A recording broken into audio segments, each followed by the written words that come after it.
You've binged Netflix K-pop Demon Hunters, but what if the terrorists in the show weren't made up?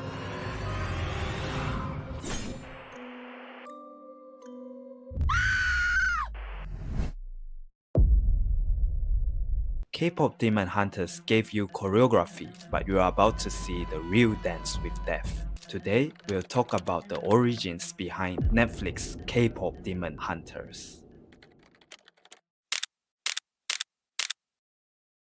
Before K-pop girls armed with glowing blades, there were the women who danced for the gods. They weren't pop stars, they were mudang, Korea's spirit mediums. Korean shamanism dates back over 2000 years to prehistoric tribal society, where animism and ancestry worship were common. The earliest evidence of shamanistic practice in Korea appears in Bronze Age archaeological findings. Mudangs are traditional Korean shamans who serve as intermediaries between humans and the spirit world. The term mudang refers specifically to female shamans, although a smaller number of male shamans known as baksu also exist. Mudang are classified into two main types: Kang Shinmu, or spirit-possessed shamans, often initiated through a spiritual illness called Shinbyong. This type is most common in northern and central Korea, including Seoul. Another called Sesunmu, which are hereditary shamans who inherit the role from family. This type is more common in southern regions and Jeju Island, where they may be called Shinbang. Like Mudang, Hantrics are female-led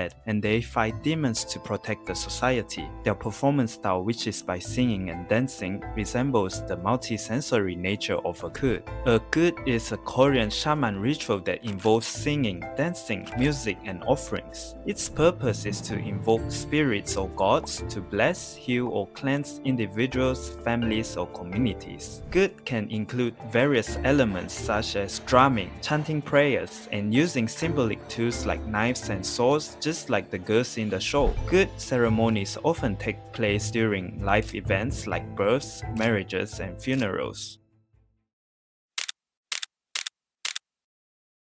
In the show, the members of Huntrix wield unique weapons, each one imbued with deep cultural significance. While their strength may appear fantastical, their weapons are rooted in the real-world tradition of Koreans mudang. Let's start with Rumi's sword. Her sword is modeled after the Saingom, also known as the four-tiger sword. In Korean shamanism, this sword was not just a weapon, it was a spiritual tool. The sword had to be forged during the most specific time, which is the year of the tiger on the tiger day and during the tiger hour. But why a tiger? In Korean folklore, tigers were considered powerful protectors against evil spirits. The forging of the sword at this specific time was believed to infuse it with protective energy designed to ward off evil forces. The sword was handcrafted by specialized blacksmiths. During the Gut ritual, a mudang would plant the sword into the earth and dance barefoot around it in a symbolic act of controlling spirits. In the show, Rumi uses her sword to slash through demons. While it's a visually stunning combat move,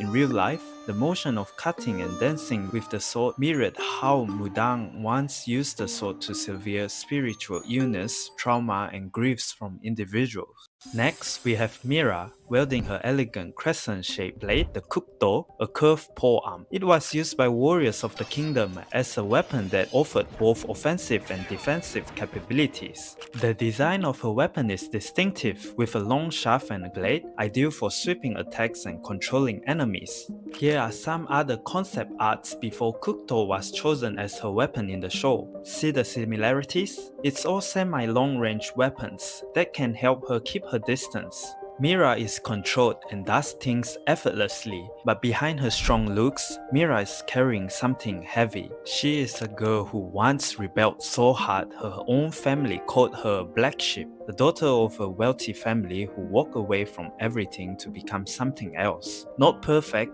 not obedient, but free. At least that's what she thinks. Her blade wasn't about brute force, it was about timing, flow, discipline, and most importantly, keeping her distance. And that's Mira. She calculates, she cuts clean, but beneath all that control, Mira is the one unraveling. Throughout the movie, cracks starts to show. She butts head with Rumi. She lashes out to keep her insecurities from surfacing, to silence the voice that says she doesn't belong here. And that's why the Gukdo suits her, because it's not just a weapon, it's how she creates distance between herself and her past. It's long, precise, which is exactly what Mira is.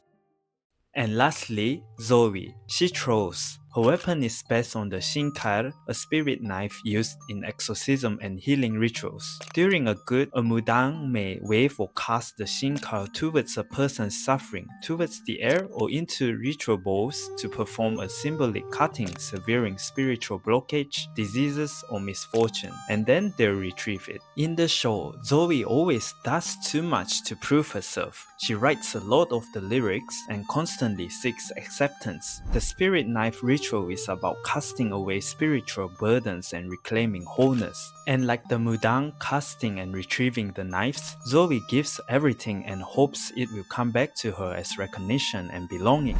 Now take a closer look at their outfits. In their How It's Done performance, Rumi, Mira, and Zoey each wear these small swaying ornaments at their waists. Those are called Norigae, pendants that real shamans once wore to carry protective charms and hidden prayers.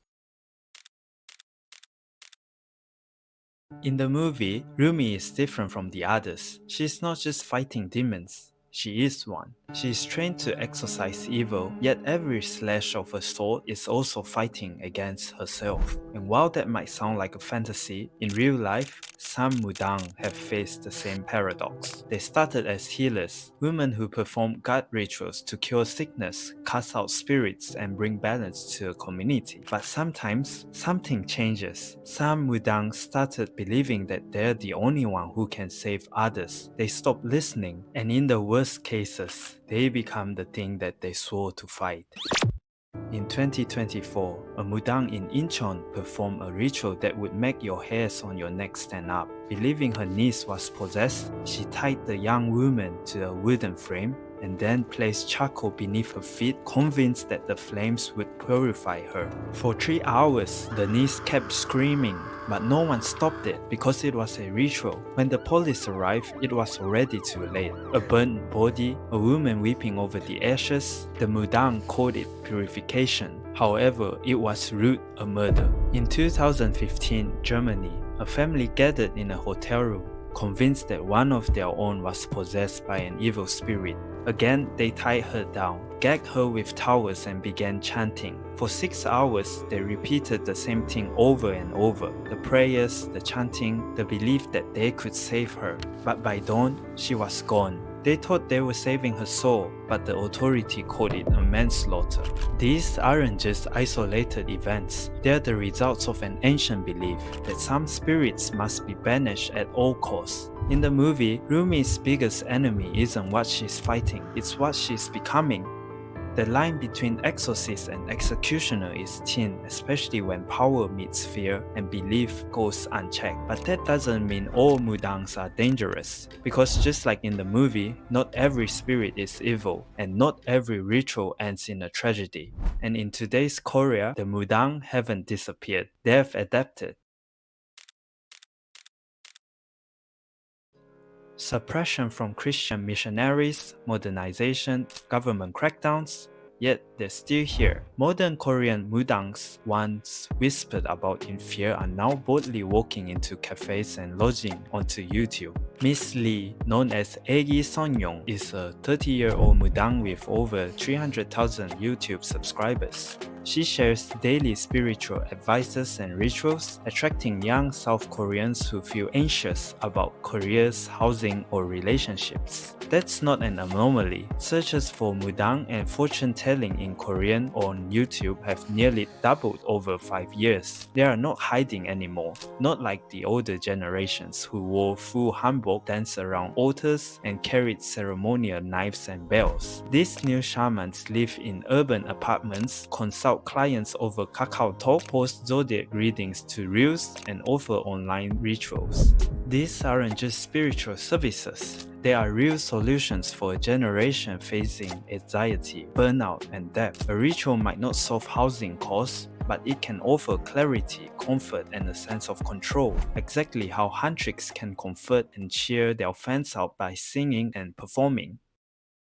The world today feels heavier. More people are lonely, more are lost. But maybe that's why stories like K-pop Demon Hunters hit so hard, because healing isn't just about fighting the demons around us, it's about facing the ones within. Okay guys, thank you for watching this far. It was fun making this video about K-pop Demon Hunters. Too bad I didn't have enough time to cover the Saja boys or dive deeper into the demons from the movie. So yes, a part 2 is definitely planned. So turn on the notification bell to not miss out on that. And as always, have a great one and peace out.